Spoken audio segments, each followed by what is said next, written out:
Hey guys, it's Justin and welcome back to another video. In today's video, I think I get a lot of questions if right now is the best time to become an agent in this market. And to be honest, any market, it doesn't matter what market you're in, it's always a good time to become an agent. It's a great way that you can learn about the real estate market. On top of that, you can always make it as a side job. You don't have to be a full-time job.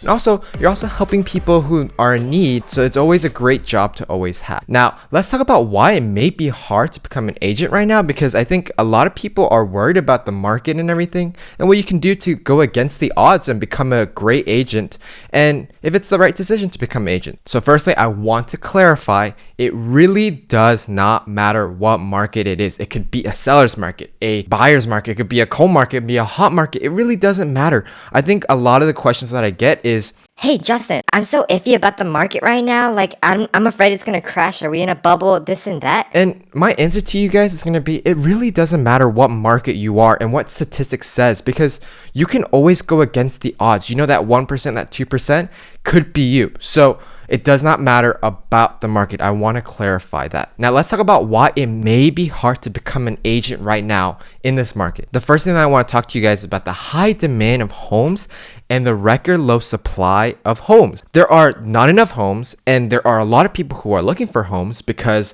interest rate is very low. Right now you're looking at around 2.8, 3.1% interest rate, which is very low. That's like a car loan. And back then, about a year or 2 years ago, you're looking at 5%, 6%, 7% interest rate. So as you guys can tell, almost 3-4% of interest rate has gone down. So that can tell you guys that a lot of people are right now wanting to look for homes. On the other side of people who already have homes, they can refinance their homes to a lower interest rate, to like 2.6, 2.3. They're satisfied with that interest rate, and they're having to pay less for the home that they bought previously when it's not as a high price as now.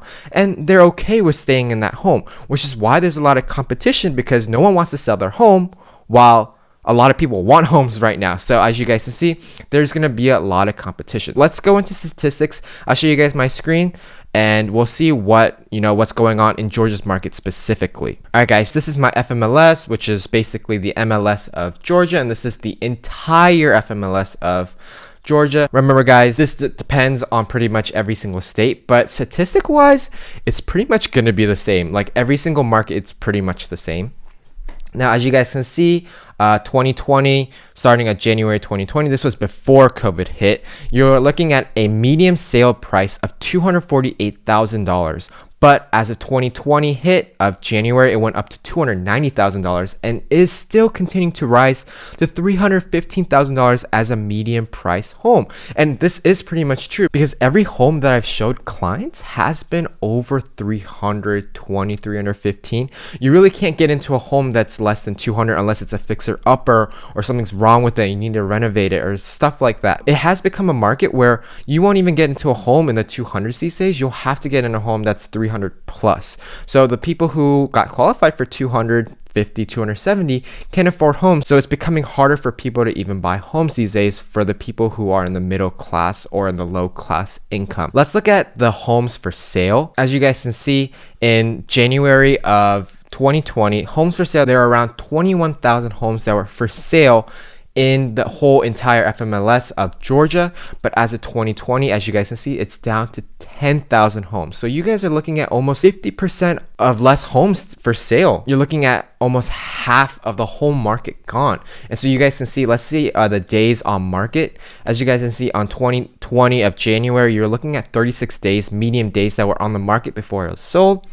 But in 2020, you're looking at 12 days, and currently you're looking at 7 days on the market. So people are scavenging homes. They want homes, they need homes. And so homes are basically being sold in 7 days or less, which is pretty much crazy. That means that you can list a home. It could be, a little outdated, and it could still be overbid, and on top of that, it would be sold in less than 7 or average 7 days. And I've seen homes be sold in less than 24 hours, like under contract in less than 24 hours. So basically that tells me that people don't even look at the homes, they just look at through pictures and then decide to just make an offer and gets accepted right there on the spot. And you guys can see there's this article from CNBC that I want to show you guys, is that saying spring is usually a time of year where the most listings come on market, but this March there are 20% less homes listed than last March. So as you guys can see, statistic wise, there are less homes on the market, and so it's going to be a lot of competition. So when you go out with your clients to go look at homes and you do make an offer and your offer doesn't get accepted for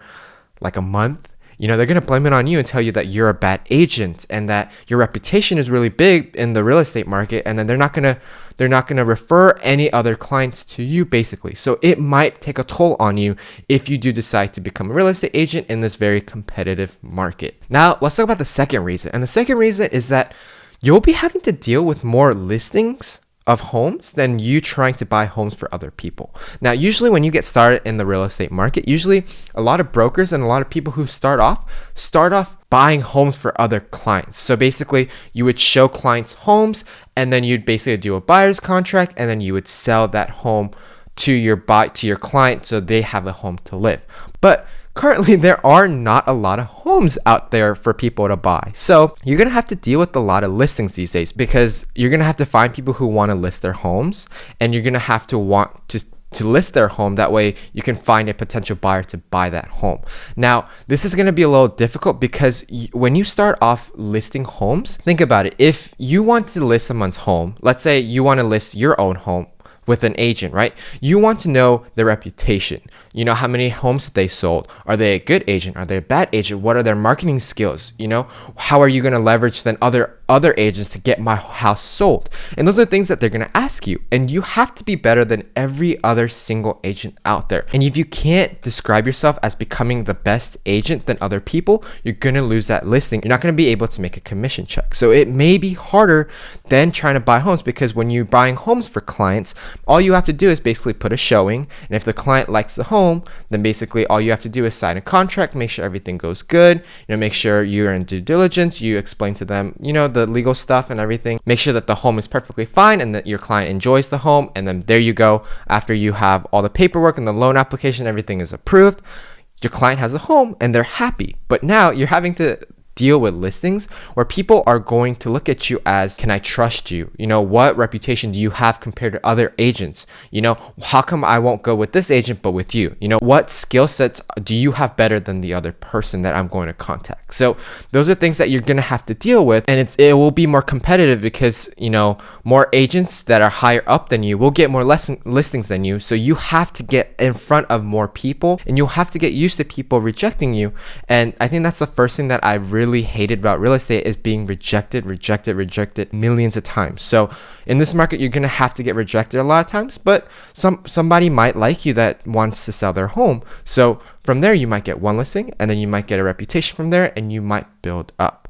But it will take some time. So with that all being said, what can you do to become an agent that is going to go against the odds in the market? And the first thing that I'm going to tell you guys is, if you're committed to becoming an agent in this market, don't hesitate. It doesn't matter if it's a good market, bad market. Everyone needs a real estate agent to sell their home or buy homes. So first, quickly go get your real estate license. Personally, I use Aceable Agent, and I basically have a partnership with Aceable Agent because they've been great, and it's just I got my real estate license here in Georgia and in 1 month, I think less than 1 month, I think 3 weeks, and I got my license in 3 weeks. So I was able to get into the real estate market real quick. So if you guys want to get your real estate license, use Aceable Agent. It'll be in the description box below where you guys can click, and you'll also be supporting my channel. Second thing I would do is, after you get your real estate license, is to work with a broker that is really big in this market, or with a team of experienced agents. Now here's why. One is, if you work with a very big recognizable broker, people are more willing to trust you because it's like, hey, oh my gosh, he knows, that broker is really big, he knows what he's doing, so this agent must know what he's doing. So it's all about basically giving you recognition versus somebody who you might work in a smaller company and they might not understand who you are, what you are, or where you're from. So working with a broker who knows what they're doing, that's going to help you out and has a big reputation in your market, is really going to help you out. Now, the second thing that I was going to talk to you about is the team of experienced agent, is that when you work with a team of experienced agent, you actually don't have to sell the home, and you don't have to be in front of everything by yourself. There's agents that will do different parts of it. So it's not that you will have to do the whole part of the deal. You'll do partials of the deal, and you will also make income, but not as much as you selling your own income. But that gives you experience on basically what it takes for somebody to sell a home in this market, and you'll understand other parts and other chains of what's going on in with the transaction. So that's always a good thing. And plus, you don't have to be in front of people as much as somebody who's going to be the listing agent specifically, who's going to go up and talk with the seller. So it's always great to have that person, get that contract done, and you work on the back end stuff to make sure you understand what's going on. It's a great way that you can learn in the real estate market and really succeed right now in this market. So with that being said, guys, if you guys like this video, make sure you guys like and subscribe to this channel, as I do make more effort to show you guys what it really takes to become a real estate agent and build wealth in real estate. And not only that, but building wealth in other ways of more passive income. So if you guys like those type of videos, make sure you guys subscribe to this channel. Leave in the comment section below if you are becoming an agent, what your struggles are, and what you guys are afraid of. And so with that being said, guys, I'll see you guys in the next video, and peace.